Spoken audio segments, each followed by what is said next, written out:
Tableau croisé dynamique, suite et fin.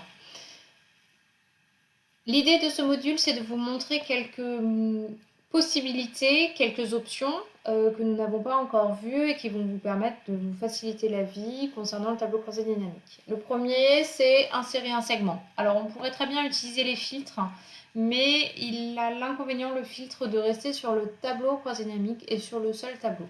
Or, si j'utilise insérer un segment, si j'ai plusieurs tableaux croisés dynamiques sur ma feuille, eh bien, je vais pouvoir faire des connexions entre eux. Vous voyez ici, il y a connexion de filtres. C'est-à-dire que je vais rapprocher tous les tableaux ensemble et dès que je vais faire une demande, ça va se répercuter sur tous les tableaux.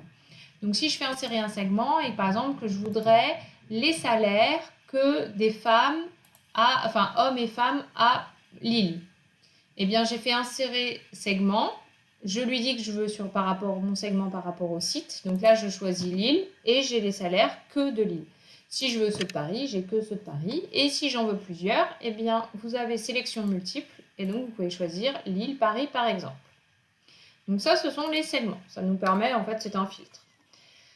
Deuxième chose, deuxième option, c'est ici ce qu'on appelle les champs calculés. Imaginons, on a un super chef d'entreprise qui dit « Allez hop, jour de fête, nous faisons une augmentation de salaire de 5% pour tout le monde. » Mais moi, en tant que chef d'entreprise, je voudrais savoir combien va représenter ce coût de 5%. Donc, dans chaque champ calculé, je vais cliquer dessus. Je vais le nommer. Je vais par exemple l'appeler « Augmentation ». Je vais dans ma formule, donc j'enlève mon 0. Je lui dis « Ok, c'est le salaire que je veux multiplier » et je vais lui dire que je veux 5%. Donc 1,05. Je fais OK. Et j'ai une colonne qui apparaît directement sur laquelle je vois mon augmentation.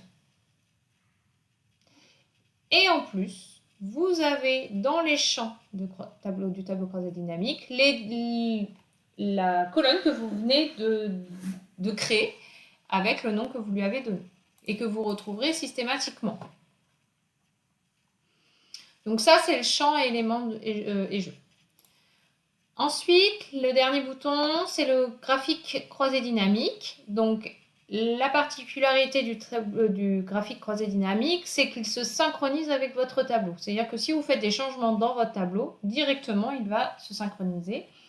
Il va se mettre à jour. Et en plus, vous pouvez mettre des segments, des filtres à l'intérieur et ça va aussi bien marcher. Donc, si je fais graphique croisé dynamique, ici, je cherche l'élément que j'ai besoin, je vais faire au plus simple. Donc là, j'ai bien mon graphique qui apparaît. Je retrouve femmes et hommes, les salaires et l'augmentation.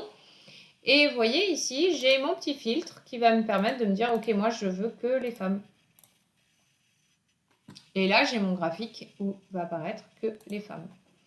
Après, dans le côté pratique, on a les mêmes choses que les graphiques qu'on a déjà pu voir, avec les plus, et puis comment les couleurs, etc., les axes, les titres, etc.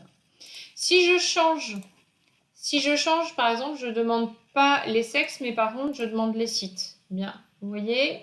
Alors, pourquoi il ne marche pas avec les augmentations? Pourquoi je ne les ai pas? Parce que j'ai un filtre, oui, c'est ça. Là, je demande tout, parce que j'avais un segment tout à l'heure, je ne sais pas si vous vous rappelez, mais j'ai fait un segment. Et donc, mon segment, il est resté actif. Donc là, je dis, en fait, je ne veux pas Lille parce qu'ils ne sont pas très nombreux. Hop, voilà, comme ça, ça me permet de me rendre un petit peu mieux compte des choses. Donc ça, c'est le graphique croisé dynamique qui, pareil, avec les segments, vont me permettre d'ajuster et d'affiner au maximum votre tableau croisé dynamique.